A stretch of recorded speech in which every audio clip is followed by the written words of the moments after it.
Բարի երեկո եւ բարի գալուստ հայկական ժամանակ տեսակապի միջոցով զրուցելու եմ քաղաքագետ Ստյոպա Սաֆարյանի հետ։ Բարև ձեզ, պարոն Սաֆարյան։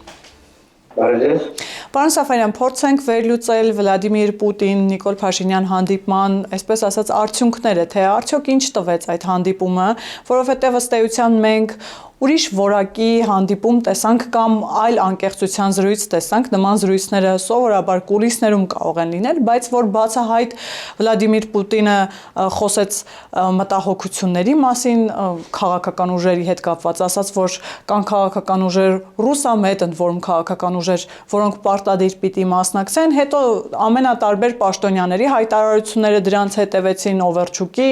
Պեսկովի, Սալավյովի, ինչպես հասկանալ ընդհանուր առմամբ տեղի ունեցածը եւ այս հայտարարությունները սրանք սպառնալիքի մասին են, սրանք զգուշացումների մասին են, ինչի մասին են սրանք եւ ընդհանուր առմամբ ինչ է կատարվում։ Արդյոք իրավիճակը այնքան կոպիտ ասած վատ է, որ Վլադիմիր Պուտինը անձամբ իր դեմքով մտնում է խաղի մեջ եւ հայտարարություններ է անում։ Վիճակը իսկապես մտահոգիչ է Ռուսաստանի համար, որովհետեւ 2020 թվականի եւ 23 թվականի զարգացումներից հետո խոսքը ոչ միայն Արցախում 44-օրյա պատերազմի կամ Արցախում 10-ամյա շրջափակման եւ ապա տարածաշրջանի հայաթափման ու դրանում ռուսական դերակատարման մասին է, այլ նաեւ հենց բուն Հայաստանի սահմանների հետ կապված, Հայաստանի նկատմամբ իրականացված մի քանի հարձակումների եւ սահմանամերձ գոտիների ուրեմն օկուպացիայի եւ նաեւ ՀԱՊԿ-ի ու Ռուսաստանի պարտավորությունների չկատարման մասին է։ Այս կտրվածքով իհարկե Ռուսաստանում տեսնում եմ, որ ըստ էության Հայաստանը չի հանդարտվում հասկանալի պատճառներով, որովհետեւ Հայաստանում հասարակությունը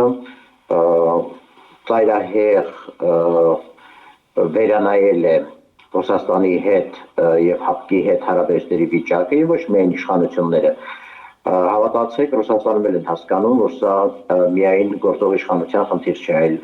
ամբողջ հասարակության տրամադրությունների խնդիր է։ Մանավանդ որ Ռուսաստանի հաշվարկները ոչ միայն ցախ գրպանում ունենալ Հայաստանում, այլ նաեւ աջ գրպանում տեղավորել Ադրբեջանը չստացվեց եւ նրանք ըստ էության տապալել են կովկասյան քաղաքականությունը, Հայաստանին դրդելով այլ սկզբունքներով քաղաքականության իրականացման, այդ թվում Եվրոպական միությանը անդամակցելու հայտի գաղափարին, Ռուսաստանում չգիտեն ինչպես վարվել Հայաստանի հետ, որովհետեւ չկարողանալով վերասահմանել նոր քաղաքականությունը Հայաստանի հետ, չկարողանալով Հայաստանում փոխել հանրային տրամադրությունները, չկարողանալով Հայաստանին ետ պահել նոր քաղաքական թիրախներ հետապնդելուց, ակնհայտ է, որ Ռուսաստանը չգիտի ինչ անել Հայաստանի հետ։ Այս խնդրի մասին ես մի քանի անգամ անարդարության խոսել եմ, որովհետև Հայաստանին պատժելը նշանակում է Հայաստանին դրդել ավելի արագ տեմպերով գնալ այն ուղղություններով, որ Ռուսաստանը չի ցանկանում, եւ Հայաստանին չպատժել նշանակում է Հայաստանին թողնել անել այն, ինչ անում է նա իր ինքնիշխան քաղաքականությունների շրջանակներում։ Պատժել ասվածը ինչ ասել է պատժել, պարոն Սաֆարյան, ճիշտ եմ հասկանում նույն ԵԱՏՄ-ի մասով։ Միայն դա չէ, հիմա տեսեք, բացի պաշտոնական շուրթերով հնչեցված սպառնալիքներից մենք նաեւ կրեմլամերձ փորձագետների շուրթերից հնչեցված սպառնալիքներ ունենք, որոնք բառացիորեն պատժելու մասին են, բայց մինչ դրա մասին խոսելը ուղղակի հետեւյալը ասեմ, որ անցած տարվանից երբ 2023 թվականի տարեվերջից հիշում եք Հայաստանում ձևավորվեց Եվրաքվե նախաձեռնությունը, որը իրականացրեց ստորագրահավաք, հետո այդ ստորագրությունների հիման վրա ըստ էության ժողովուրդը նախաձեռնեց Եվրամիությանը անդամակցության գործընթաց սկսելու մասին օրինակիցը, որը ընդունվեց խորհրդարանում 2024 թվականի գարնանը, Այս ամբողջ շրջանում Ռուսաստանը գրեթե ամեն շաբաթ անում էր հայտարարություններ զգուշացնելով Երևանին դրա հետևանքների մասին։ Դրանք արվում էին նույն Օվերչուկի կողմից, դրանք արվում էին Միշուստինի կողմից, դրանք արվում էին արտաքին գործերի նախարար Լավրովի կողմից եւ առավել հաճախ դրանք արվում էին Մարիա Զախարովայի կողմից։ Ամենատարբեր պաշտոնյաների Պեսկովի եւ մյուսների կողմից ուղղակի այդ հայտարարությունների հեղեղ է եղել 24 թվականի տարեվերջից մինչեւ 25 թվականը ներառյալ։ Հիմա երբ որ գնալով իրավիճակը բարդացավ ամերիկացի դարձավ Մոսկվայի համար եւ ռուսամետ, ինչպես Վլադիմիր Պուտինն է ասում, ուժերը հայտնվեցին տխուր վիճակում Հայաստանում, որքան էլ Հայաստանի Հանրապետության վարչապետն էր հանդիպման նախաձեռնողը եւ այդ հանդիպման խնդրանքով դիմող, այնուամենայնիվ այդ հանդիպումը չափազանց պետք էր նաեւ Մոսկվայի։ Ինչու է պետք մեզ այն, որովհետև մի շարք խնդիրներով Հայաստանը նախընտրապես Ռուսաստանի հանդեպ վարակիչ քաղաքականության մեջ որևէ թաքցվող էլեմենտ չունի, բարեբախտաբար, այսինքն Հայաստանը անում է այն, ինչ հայտարարում է, եւ այստեղ Ռուսաստանի համար անակնկալ ոչինչ չկա, եւ Հայաստանի այդ քաղաքականության թափանցիկությունը, որը վերաբերում է ոչ միայն Եվրամիությանը անդամակցելու գործընթացին, որը ըստ էության օրենքի ուժ ունի, այլ նաև մյուս ոլորտներում մերձեցմանը, որին Ռուսաստանը չափազանց վատ է վերաբերվում, իսկ անցած տարվա ուրեմն օգոստոսի 8-ից հետո էլ վերաբերում է Վաշինգտոնյան պայմանագրի համաձայնություններին, այդ թվում Տրամպի երթուղին։ Գիտեք, որ անցած տարվա աշնանը մինչև այժմ ռուսամետ քաղաքական ուժերը փորձում էին ազդել հանրային տրամադրությունների վրա, իշխանության որոշումների վրա, որպեսզի Ռուսաստանը նույնպես ներգրավված լիներ Տրամպի երթուղում, խոսում էին կամ անվտանգության այսպես ասած երաշխավորների կազմում, Մերձևովը, Ռոբերտ Քոչարյանը եւ մյուսները խոսում են ուրեմն մեկից ավելի երաշխավորների կամ մասնակիցների մասին, իբրև թե չեզոքացնելու ռիսկերը, բայց Ռուսաստանը մինչև սա համենայն դեպս այս հետ կապված նշում էր, թե դիտարկում է հնարավորությունների իր մասնակցության, այն բանից հետո եւ որ արդեն պարզ դարձավ, որ իրենց մասնակցություն տրիպում նույնպես չի ակնկալվում, այսօր մենք տեսնում ենք դրա նկատմամբ նաեւ ուրեմն հայտարարություններ, որ դա վտանգ է, որ դա ռիսկ է ավելացում, վտանգում է տարածաշրջանում կայունությունը եւ այլ եւ այլ։ Իսկ Ռուսաստանը վերջին 7 ամիսների ընթացքում փոխել է իր դիրքորոշումը եւ նաեւ բացահայտ դիրքավորվել է որպես այդ ամենը ճշտամական դիտարկող երկիր։ Հիմա այս ամենի առումներով Հայաստանին պետք էր կրկին ժամացույցները ուղղել Մոսկվայի հետ եւ նրան ներկայացնել իր անելիքները ազնվորեն, ինչը որ միշտ արել է, բայց նաեւ Ռուսաստանը չունի լուծումներ, ինչպես կանխել այս ամենը եւ ինչպես ազդել Երևանի որոշումների վրա, որոնք իր մասնակցության համար տեղ չեն թողում տրիպում, ինչպես նաեւ այն, ինչ որ առաջարկվում է Երևանի կողմից ուրեմն խաղաղության խաչմերուկի հետ կապված, շարունակում է լինել անընդունելի նրանց համար, որտեղ խոսքը վերաբերում է Հարավկովկասյան երկաթուղիների կոնցեսիոն կառավարմանը եւ երկրում ներդրումներ իրականացնելուն, այս ամբողջը մի անպատկերացնել բարդ իրավիճակ է ստեղծել Մոսկվայի համար, որովհետեւ մի կողմի չի կարողանում կանխել Հայաստանի եվրոինտեգրումը եւ այն օրեցօր խորանում է, երկրորդը չի կարողանում մասնակից դառնալ կամ մասը կազմել հայ-ադրբեջանական, հայ-թուրքական գործընթացների, որտեղ տեղ չկա, ոչ երաշխավորի, ոչ բրոկերի, ոչ որևէ այլ տեսակի եւ նաեւ չի կարողանում կատարել ներդրումները, չի կարողանում մասնակից դառնալ Տրամպի երթուղում եւ նաեւ չի կարողանում եւ չի ցանկանում կատարել այն ներդրումները, որոնք պետք են Հայաստանին այս պահին խաղաղության խաչմերուկը կյանքի կոչելու առումներով։ Հետևաբար սրա պատճառով է, որ գիտակցելով ստեղծված դժվարությունները իր համար, իր պրոքսի ուժերի համար, Ռուսաստանը շարունակում է շանտաժի ենթարկել, այս անգամ արդեն թիրախավորելով այն մարդկանց, ովքեր կան կապ ունեն Ռուսաստանի հետ, որպես աշխատանքային միգրանտ եւ Ռուսաստանի հետ բարբերաբար կոմունիկացիաներ ունեցող, հաղորդակցություն ունեցող եւ նրանք փորձում են նրանց ոտքի հանել Հայաստանի արտաքին քաղաքականության նպատակների դեմ, որ տեսեք, եթե դուք բան չանեք, եթե դուք չկանխեք Հայաստանի այս ուրեմն ընթացքը, ապա բնականաբար դուք կզրկվեք նաև Ռուսաստան գալու ուրեմն հնարավորությունից, ձեր հարազատները կզրկվեն Հայաստան գալու հնարավորությունից, որովհետև Եվրոմիության հետ մեր օդային հաղորդակցությունը փակ է, հետևաբար եթե Հայաստանը դառնա Եվրոմիության անդամ երկիր, ապա դուք նույնպես եւ ձեր հարազատները նույնպես կզրկվեն այդ ավիա հաղորդակցությունից։ Սա շանտաժը, սա հիբրիդային սպառնալիք է Հայաստանին ուղղված եւ Հայաստանի ներքաղաքական զարգացումներին ուղղված, փորձելով ազդել ելքի վրա, փորձելով ազդել իշխանությունների կողմից առաջադրված այդ ուրեմն նպատակների վրա եւ բայց եկեք հասկանանք, որ սրանով ամեն ինչ չի ավարտվում։ Իսկ ինչ կարող է լինել, պարոն Սաֆարյան, գործնականում ինչ քայլեր կարող են նաև անել։ Տեսեք, գործնականում Ռուսաստանի հնարավորություններն էլ այդքան մեծ չեն, որովհետև երեք ես ակտիվորեն հետևում էի մերձկրեմլյան հայտնի փորձագետներից Վալերի Տրետյակովի պատին անթույլատրելի գրառումը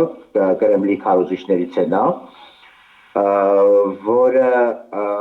անթույլատրելի բառապաշտեր օգտագործել Հայաստանի Հանրապետության իշխանությունների նկատմամբ եւ առաջարկել է Ռուսաստանին գնալ գործողությունների։ Այսինքն, եթե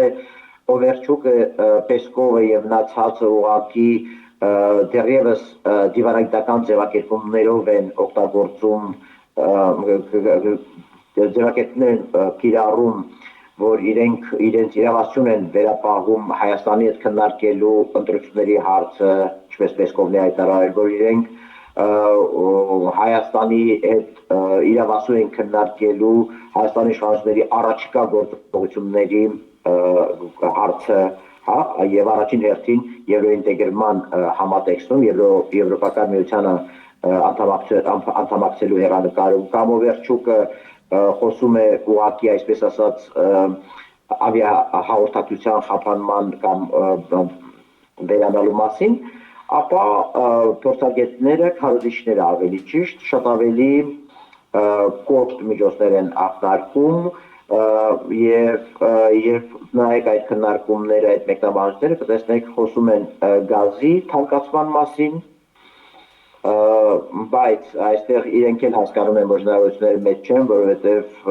բոլորը հակադարձում են, որ այդ դեպքում Ռուսաստանը նաև գազի շուկան կկորցնի Կովկասում եւ Հայաստանում, որովհետև Հայաստանը ունի Իրանի նման գազով հարուստ հարևան եւ նաև խողովակաշատ, որով հնարավոր է իրականացնել մատակարարումը եւ նաև ոմանք ինչու ոչ թվարկում են Հայաստան-Ադրբեջան հարաբերությունների նորմալացման եւ սահմանի բացման հարաբերությունների կարգավորման կոնտեքստում դիտարկում են նաև նույնիսկ ադրբեջանական գազի հեռանկար որպես այլընտրանք, որ դրանից կօգտվեն Ադրբեջանը, դրանից կօգտվեն Իրանը եւ այլն։ Այսինքն այս առումով Ռուսաստանի վիճակը այնքան էլ բարվոք չէ, որովհետեւ եթե նույնիսկ գնա գների թանկացման, ապա հասկանում է, որ Հայաստանը կարծեք թե այս պահին արդեն 1, եթե ոչ 2 գազային այլընտրանք կարող է դիտարկել։ Իրանը վստահաբար եւ նույնը նաեւ որոշակի հավանականությամբ ընդհանուր նույնիսկ ադրբեջանական գազը։ Եվ հաջորդ խնդիր, իրենք հասկանում են, որ եթե փակեն Հայաստանի ապրանքների մուտքը դեպի եվրասիական շուկա եւ Ռուսաստան, որով նույնպես սպառնում են, սա նույնպես խնդրահարույց է, որովհետեւ փակել Լարսի ճանապարհը նշանակում է փակել առաջին հերթին Ռուսաստանի ճանապարհը դեպի Կովկաս, միակ ճանապարհը դեպի Կովկաս այս պահի դրությամբ։ Եվ նաև իրենք հասկանում են, որ այսպիսի պատժամիջոցների ուրեմն եւ պատժիչ քայլերի իրականացումը կարող է Երևանին ավելի շատ դրթել կայացնելու այն որոշումները, որոնցից մահուճակ վախենում է Մոսկվան։ Բայց կրկնում եմ, նրանց հնարավորություններն էլ մեծ չեն, որովհետեւ այն ինչ նախկինում օգտագործում էին որպես ճնշման գործիք Հայաստանի վրա եւ դրանք աշխատում էին էֆեկտիվ, երբ կար Լեռնային Ղարաբաղի հակամարտության խնդիրը, կար պատերազմի վտանգը, դեռևս հայ հասարակությունը չուներ այն խորը հիասթափությունները, ինչ ունեցավ 2023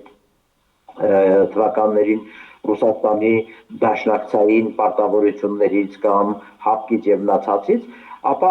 եւ նախկինում այդ շանտաժները աշխատում էին եւ դրանք այն աստիճան լավ աշխատեցին, որ 2013 թվականին նրանք կարողացան Երևանին յետ պահել ասոցիացիան համաձայնագիրը ստորագրելուց ու նաեւ նրան մտցնել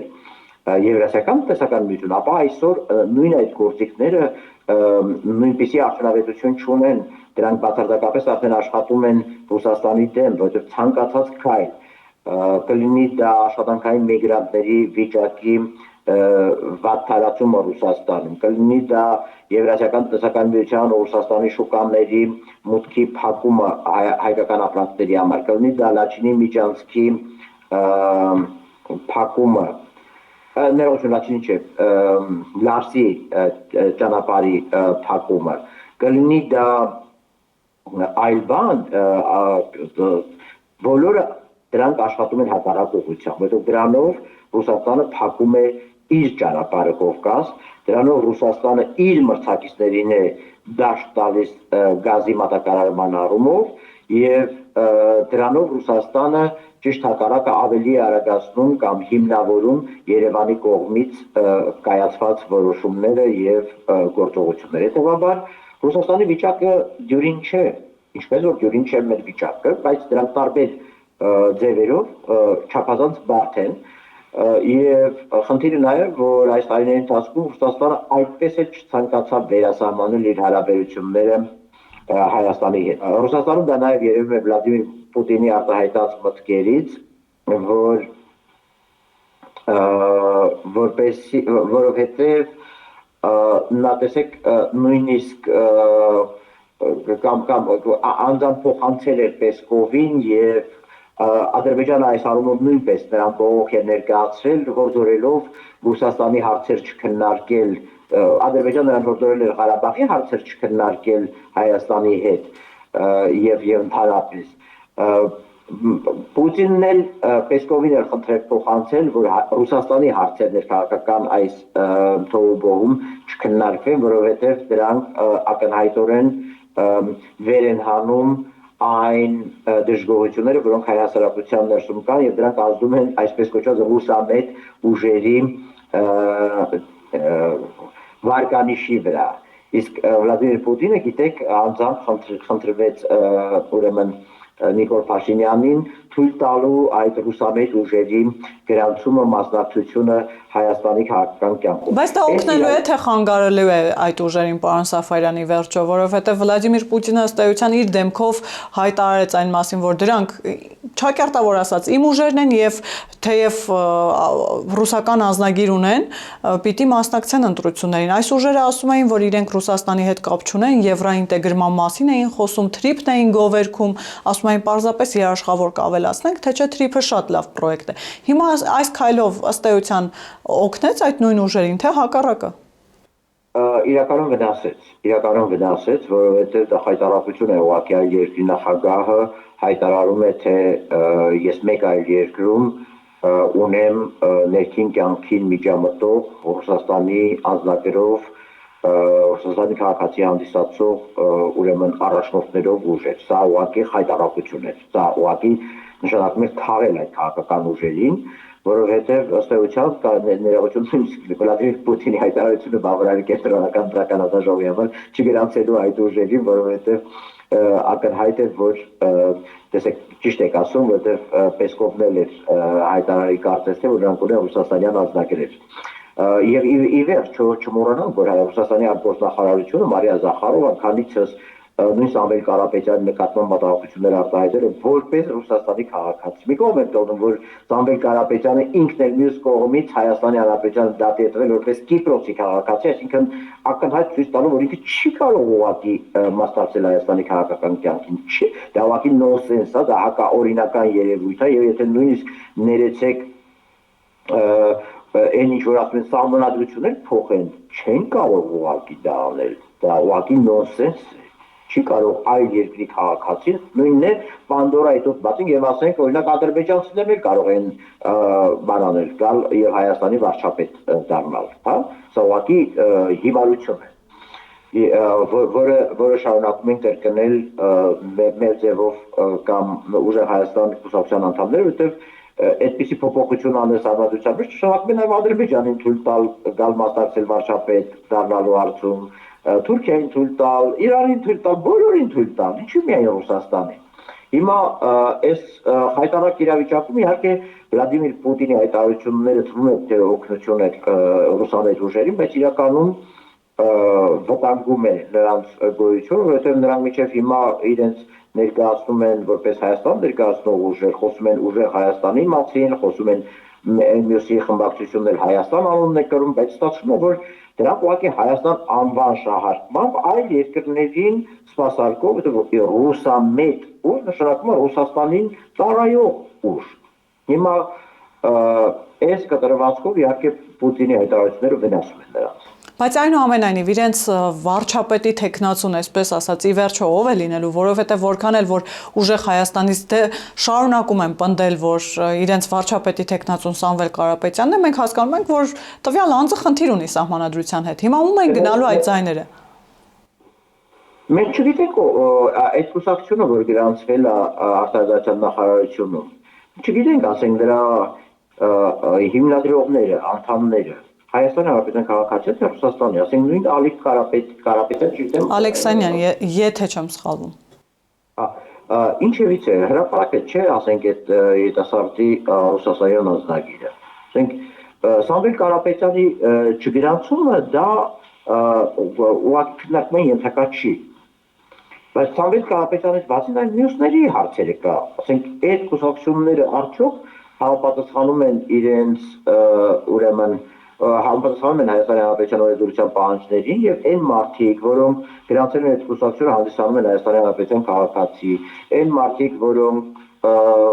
ուրեմն ընդգրկված են լինելու նախընտրական ցուցակներում, կարող են բավարարում են պատգամավորության տեխնազույն առաջադրվող պահանջները 4 տարվա քաղաքացիության, 4 տարվա մշտական բնակության եւ այլի վերաբերյալ։ Լիքը խնդիրներ ունենք մենք այս ռուսամետ ուժերի կտրվածքով, հետեւաբար այս պահին ձեր ասած հարցի պատասխանը շատ ավելի բարդ է, քան թվում է։ Սամվել Կարապետյանին ամենապարզն է։ Սամվել Կարապետյանը չի կարող գրանցվել ուղղակի։ Վլադիմիր Պուտինը ուզենա, երազի եւ այլ, որովհետեւ Հայաստանի Հանրապետության ոչ ներկայիս սահմանադրությունը եւ օրենսդրությունը ոչ էլ ապագա փոփոխություններ հնարավոր կարող են թույլ տալ, որ դա տեղի ունենա։ Այսինքն բոլոր հիմքերը կա, որ այս ուժը ուղղակի չգրանցվի ընտրություններին, պարոն Սաֆարյան։ Ես նորից եմ կրկնում, շատ կարևոր է հասկանալ, թե այդ գրանցումը, որ կատարվել արտադրության նախարարությունում, Սամվել Կարապետյանի պարագան մի կողմ, դա ամենահստակ պահն է։ Միանշանակ չգրանցում։ Բայց մյուսներին Նարեկ Կարապետյանը,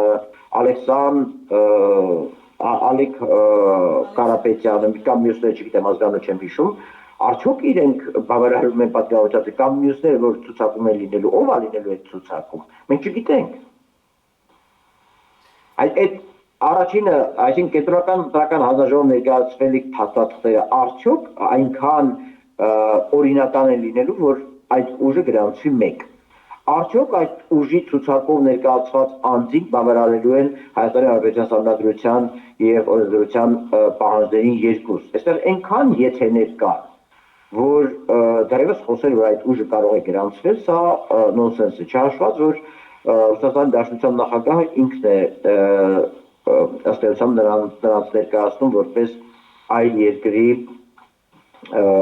ազդեցության գործակալներ։ Իսկ սպասելի էր երրորդ նախագահի հայտարարությունը, որ հանրապետական կուսակցությունը այնուամենայնիվ գոնե իր դեմքով կամ ուղղակի չի մասնակցի,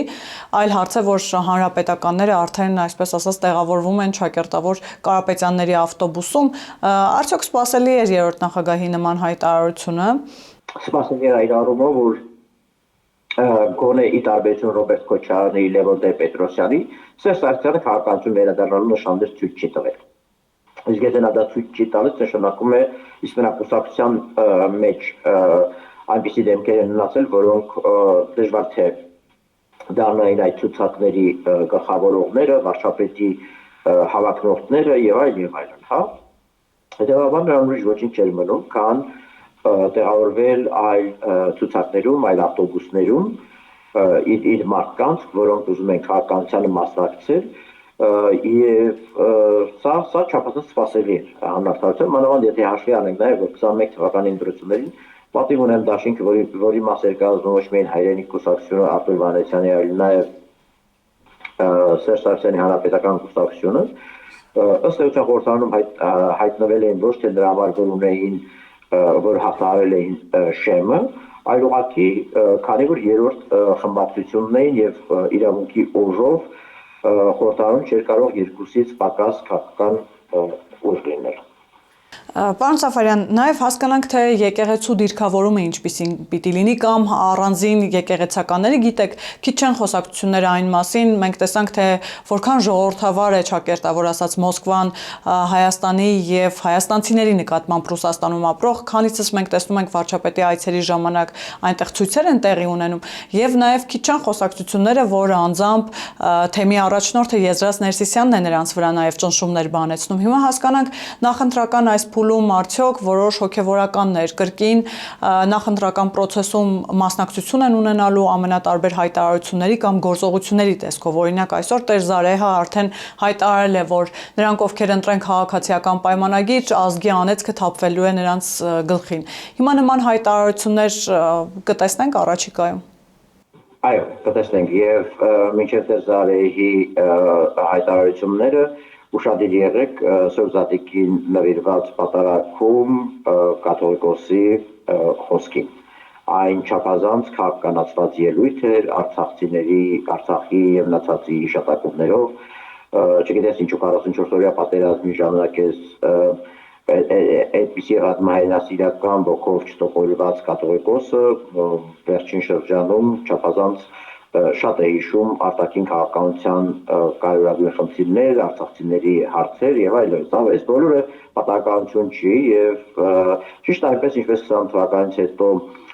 պատարակների հետ միասին քարոզը մտավ եկեղեցիներ, իսկ սա անհերքելի փաստ է եւ դրա վկայությունները շատ կային, որպեսզի նաև հավատի հենքի վրա հասարակությանը դեմ տրամադրեն իշխանություններին եւ քաղաքական օրակարգ ձևակերպել, նաև այժմ է լինելու եւ կաթողիկոսը եթե մի փոքր ավելի կաշկանդված այդ ամբողջը սկողել ազգային եւ ռազմահայրենասիրական խնդիրների ներքո, ապա մնացած եկեղեցականներ, ինչպես Տեր Զարեհը, իրենց ազատ են զգում շատ ավելի պարզ դնող խնդիրը հավատավոր հանրությանը դեմ անել կամ պարտադրել քաղաքական օրակարգ եւ ուղղորդել նրանց չընտրելու այս իշխանությանը։ Դեպաբար Եզրասի կամ Տեր Զարեհի եւ մյուսների վարքագիծը միանգամայն տեղավորվում է այն ազդակների մեջ, որոնք արդեն կաթողիկոսը թողել է Սուրբ Զատիկի պատարագին իր կողմից մատուցած խոսքով։ Պարոն Սաֆարյան, եւ վերջում գիտեք, վերջին շրջանում շատ է այն դիսկուսը պատերազմ, թե խաղաղություն, այս ընտրությունները հունիսի 7-ին պիտի լինեն պատերազմի ու խաղաղության միջև։ Դուք նախ կիսում եք այդ տեսակետը եւ արդյոք այս ընտրությունները պատերազմի ու խաղաղության միջև են, թե նժարին շատ ավելի, այսպես ասած, մեծ խաղաքարտ է դրված։ Եթե ասեմ, որ այդ երկընտրանքը չկա որոշ ուժերի դեպքում, ես ճիշտ չեմ լինի, բայց նաև հանուն արդարության չեմ կարող ասել, որ իշխող ուժի քաղաքացիական պայմանագրի կողմից այդպես բացարձականացումը եւ այդպես երկբևեռացումը ճշտորեն արտահայտում է ուրեմն ամբողջ քաղաքական կյանքը։ Ոչ։ Այսինքն այնպես չի, որ բոլորն են համաձայն գործող իշխանության հետ եւ այնպես չի, որ նրանց բոլորի ուզածը պատերազմն է կամ նույնիսկ նրանց բարձրաձայնածը պատերազմի մասին է։ Այո, խոսքը այդ ռուսական ուժերի դեպքում կլինի դա մեր ձևով, թե կլինի դա ուժեղ Հայաստանի կամ Ռոբերտ Քոչարյանի տեսքով, այդ ուժերի դեպքում հասկանալի է, որ նրանք փորձում են վերադարձնել կոնֆլիկտի դարաշրջան։ Մարդիկ պարզ ասում են դա։ Շատ բարձր է ասում, որովհետեւ Քոչարը ասում է մենք պետք է հերթական անգամ դիրքավորվենք եւ որ աշխարհի իրավիճակ փոխվի նորից մտնենք Ղարաբաղի խաղի մեջ, դրա համար հետեւաբար պետք չի այդ հարաբերությունների կարգավորում, սահմանի ճանաչում եւ այլ, սրբազան պայքարն էր ասում, Հայաստանի պետք չի Ադրբեջանի հետ սահմանի ճանաչում եւ այլ։ Այս իսկ այդ սրբազան պայքարին սատարողներից էր Սամվել Կարապետյանը, մյուսները, Եկեղեցին եւ այլ։ Այսինքն այս եւ Ռոբերտ Քոչարը։ Այսինքն որոշ ուժերի դեպքում այո, ես ընդունում եմ, որ այդ ձևակերպումը կա, որ նրանց բերած քաղաքական օրակարգը մեծ ռիսկեր է ստեղծում նոր պատերազմի։ Բայց ասել թե բոլոր ովքեր այլընտրանքային օրակարգ են առաջարկում, որը տարբերվում է քաղաքացիական պայմանագրից եւ ասել, որ ի տարբերություն քաղաքացիական պայմանագրի նրանք մնում են պատերազմի դաշտում, այդ այդպես չի։ Ես հասկանում եմ այս ամեն ինչը քաղաքական կոնյունկտուրայի, ընտրաշավի, ընտրական մարաթոնի տեսանկյունից, բայց ներեցեք քաղաքագիտորեն դա այդպես չի։ Ինչի մասին են լինելու ընդհանուր առմամբ հունիսի 7-ի ընտրությունները, պարոն Սաֆարյան։ Մենք շատ ուզում ենք, որ դրանք լինեն ծրագրերի եւ Հայաստանի ապագայի մասին, որովհետեւ այ միակ ամենահստակ ջրբաժանը, որ մենք տեսնում ենք, դա ոչ թե այն է, որ ուժերի մի մասը ուզում է խաղաղություն, իսկ մնացած մասը ուզում է պատերազմ, այլ ուժերի մի մասը մեզ հետ է շպրտելու դեպի անցյալ եւ մի մասը միտված է, ուզում է դեպի ապագա տանել։ Հիմա իմ տեսած ջրբաժանը սա է, որ շատ ընդհանրական է եւ շատ բնութագրական է բոլորի համար, որովհետեւ առնվազն այն ուժերը, որոնց մասին մենք խոսում ենք, Ռուսամետ կամ չգիտեմ ինչպես անվանի Վլադիմիր Պուտինը, այդ բոլոր ուժերը, այո, մեզ կարող է շփոթել դեպի անցյալ, կարող են շփոթել դեպի դին կոնֆլիկտի տրամաբանություն, կարող են հասունացնել պատերազմ, ինչպես որ դա արեցին 20 եւ ավելի տարիներ շարունակ Հայաստանում, այսպես ասած, իշխանության բերվելով, բայց այդ ուժերը են չէ, ժամանակ 1998 թվականին բերվել Հայաստան որպես ռուսամետ ուժեր։ Հիմա բայց այս ամեն ինչի հետ միասին, եթե ավելի լայն ենք ձևակերպում, Հայաստանի այս ընտրությունները պետք է լինեն ապագայի, տեսլականի, դրան հասելու ճանապարհային քարտեզների, գործողությունների ծրագրերի եւ դրանց իրատեսականության շուրջ։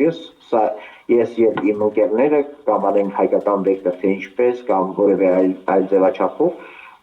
պատկերացնում ենք հեցա, որ ազդենք այս օրակարգի վրա եւ բոշակչացած դիսկուրսը փոխարինվի երկրի զարգացման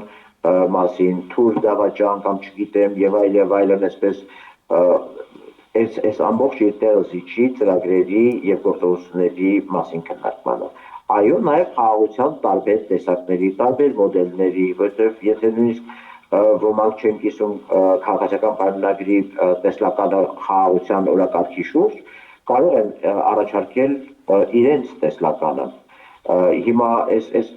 սա նա է ինչը որ ես օրինակ որպես Հայաստանի Հանրապետության ընտրող, որպես քաղաքացի կցանկանայի տեսնել։ Շնորհակալ եմ, պարոն Սաֆարյան։ Հիշեցնեմ, որ զրուցակիցս քաղաքագետ Ստյոպա Սաֆարյանն էր, կհանդիպենք։